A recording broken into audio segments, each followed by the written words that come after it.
नमस्ते भाई, कैसे हैं आप लोग। उम्मीद है कि अच्छे होंगे और अपनी पढ़ाई लिखाई अच्छे से कर रहे होंगे। आज मैं आपको बताने जा रहा हूं कि आखिर सरकारी नौकरी करने के फ़ायदे हैं तो क्या है, जिसमें से मैंने 10 इम्पॉर्टेंट फ़ायदों का एक लिस्ट बनाया है जो मैं आपके साथ शेयर कर रहा हूं। तो सरकारी नौकरी के 10 फ़ायदे जैसे कि आप स्क्रीन पर देख भी पा रहे होंगे। तो सबसे पहला और सबसे इम्पॉर्टेंट बात यह है कि सरकारी नौकरी में आपको जॉब सिक्योरिटी मिलेगी, जिसे जॉब सुरक्षा कहते हैं। जैसे कि आपने सुना भी होगा कि कोविड के टाइम पर बहुत सारे प्राइवेट जॉब करने वाले लोग जो थे अच्छी खासी सैलरी प्राप्त करते थे। किसी की जॉब चली गई, किसी का सैलरी कट हो गया और बहुत तरह की बातें। लेकिन सरकारी नौकरी में जिसकी भी सरकारी नौकरी है उसका ना जॉब गया ना सैलरी कट हुआ। तो ये जॉब सिक्योरिटी जो है ना, सबसे सरकारी नौकरी को इम्पोर्टेंट बनाती है। दूसरा फ़ायदा है कि अच्छा एवं समय पर वेतन मिलता है।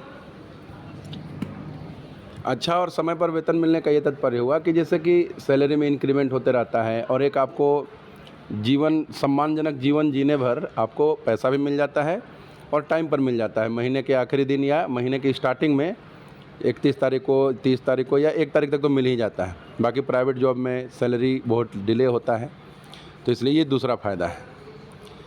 तीसरा फ़ायदा है कि वेतन में नियमित रूप से वृद्धि होते रहती है। जैसे मान लीजिए कि आपने इस साल ज्वाइन किया तो अगले साल तक आपका पेमेंट में कुछ इंक्रीमेंट आएगा। करते करते धीरे धीरे हमेशा इंक्रीमेंट इसमें होते ही जाएगा। इसमें कुछ घटता नहीं, हमेशा कांस्टेंट इंक्रीमेंट होता ही रहता है। चौथा और सबसे इम्पोर्टेंट, सम्मान। हम लोग बिहार झारखंड के लोगों के लिए अगर आप प्राइवेट में लाखों लाख भी कमाते हैं और सरकारी नौकरी में बहुत कम भी कमाते हैं तो भी सामाजिक रवैया जो है आपके प्रति थोड़ा सा उदार रहेगा, या कहें तो आपको लोग सम्मान की नज़र से देखेंगे कि तुमने कुछ अचीव कर लिया। और प्राइवेट में कितना भी पैसा कमाइए, ऐसा लोग माने बिहार झारखंड के लोगों को लगता है कि उसने कुछ जीवन में अचीव ही नहीं की। उसके बाद है अवकाश की सुविधा। रेगुलर छुट्टी मिलती रहती है, सीए है, सीएल है और क्या क्या बहुत तरह की सुविधाएं होती हैं। अवकाश की सुविधा होती हैं। ठीक है। उसके बाद है चिकित्सा सुविधा।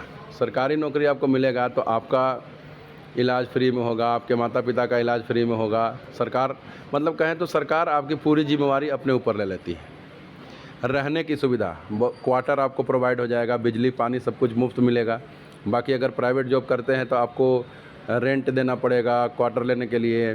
उसके बाद पानी का बिल, बिजली का बिल, फलाना ढिमका बहुत सारा चीज़ है। लेकिन इसमें आपको रहने की सुविधा मिलेगी और उसके अंदर के सारा फैसिलिटीज़ मिलेगा। लोन लेने में सरलता होगी। जैसे अगर आप प्राइवेट जॉब होल्डर हैं तो आप अगर बैंक में जाते हैं तो आपको लोन मिलेगा भी, तो आपसे 1000 तरह का कागजात मांगेगा। लेकिन अगर आप सरकारी नौकरी में हैं तो आपको लोन मिलने में कोई परेशानी नहीं होगा, आसानी से आप लोन ले सकते हैं। काम का दबाव कम रहता है, कोई टारगेट नहीं रहता है, टारगेट बेस्ड जॉब होता नहीं है तो काम का भी दबाव कम है।